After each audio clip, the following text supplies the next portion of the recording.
बंगाल में लेफ्ट का शासन खत्म हुए 1.5 दशक बीत चुका है, लेकिन ममता राज में भी चुनावों के दौरान लेफ्ट वाली छाप अभी भी खत्म नहीं हो सकी है। बम बारूद और बवाल का दौर इस बार भी जारी है, चाहे ईसीआई की हिदायत हो या फिर केंद्रीय बलों की तैनाती। चुनाव प्रचार के साथ साथ हिंसा और रंजिश की खबरें हमें लगातार मिल रही हैं, क्योंकि यही बंगाल का चुनावी मिजाज है, जहां नेता और कार्यकर्ता मरने मारने पर उतारू है। कहीं धमकी दी जा रही है तो कहीं गोली मारी जा रही है। मारपीट तो आम है। अब जरा वायरल होते इस वीडियो को देखिए, जहां सत्ताधारी दल के नेता कार्यकर्ता डोर टू डोर वोटर्स को धमकाने पहुंच रहे हैं। एकदम तृणमूले मारबे, আমরা কিন্তু ভোট দেখবো, ভোটের ছাপ্পাটা দেখবো, ওরা কোথায় কি পড়ছে। दक्षिण 24 परगना में बीजेपी की रैली में शामिल होने जा रहे कार्यकर्ताओं पर हमला हो गया। जो वहाँ सेंसिटिव एरिया है जी, आप लोग वहाँ से ज़्यादा प्रोटेक्शन दीजिए। तो आसनसोल में पुलिस की गाड़ी से कब्रिस्तान और मस्जिद की बाउंड्री तोड़कर माहौल खराब करने का आरोप लगा। दक्षिण 24 परगना में टीएमसी के कार्यकर्ता भी हिंसा का शिकार हो गए। ওখান থেকে পিছন থেকে দুজন মনে হলো দুজন পেছন থেকে এসে প্রথম ফায়ারিং মিস করে দ্বিতীয় ফায়ারিংটা আমার কোমরের নিচে গেঁথে যায়। और अब इस हिंसा के लिए पक्ष विपक्ष दोनों ही एक दूसरे पर आरोप लगा रहे हैं। पश्चिम बंगाल में 72 घंटे बाद पहले चरण के लिए मतदान होना है और उससे पहले इलेक्शन कैंपेन में तेजी दिख रही है, लेकिन इसी प्रचार के दौरान अब जुबानी जंग भी देखने को मिल रही है। बात सरेंडर से लेकर हिसाब कर देने तक की होने लगी है, यानी जीत के दावों के बीच बात अब धमकी तक पहुंच चुकी है। और धमकी बंगाल के मुख्यमंत्री और टीएमसी प्रमुख ममता बनर्जी की तरफ से दी जा रही है, वो भी चुनावी अधिकारियों और मशीनरियों को। তোমাদের সব ইতিহাস আমরা জানি, তোমাদের প্রত্যেকটা নাম, তোমাদের প্রত্যেকটা ঠিকানা, তোমরা কোথায় চাকরি করো আমরা সব জানি।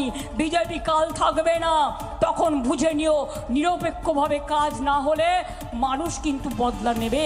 दीदी का ये बयान बौखलाहट कहे या फिर हार का डर, क्योंकि 24 घंटे पहले पीएम मोदी ने 2 टूक कह दिया था कि 29 अप्रैल से पहले टीएमसी के गुंडों को सरेंडर वाला अल्टीमेटम दिया है।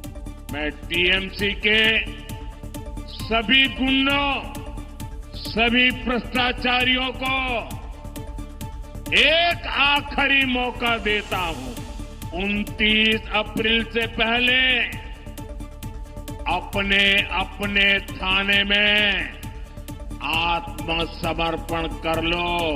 चुनावी रैलियों में चुनावी तर्कश से बयानों के जो तीर छोड़े जा रहे हैं, उसमें जनता के मुद्दे गुम से लग रहे हैं।